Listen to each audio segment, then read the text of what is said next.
naputol yung ano, may tumawag. Yan, giniling na baboy.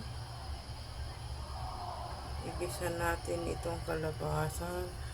Hiwain ko ng medyo maliit ito, ano, para mabilis maluto.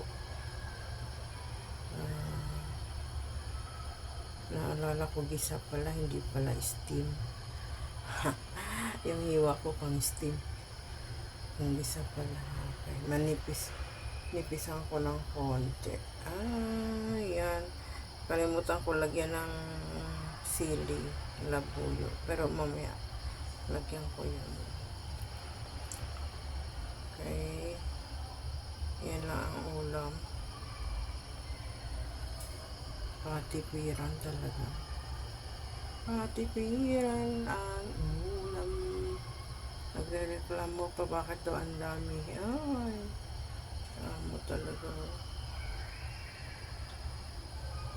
Sabi ko, bakit hindi naman marami yung pera nyo? Dagdagan ko na nga para dumami yung ulam natin.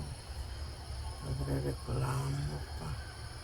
Tapos sabi, sige na nga. Bumili ka na kung anong gusto mo. Pera ko na nga, reklamo pa.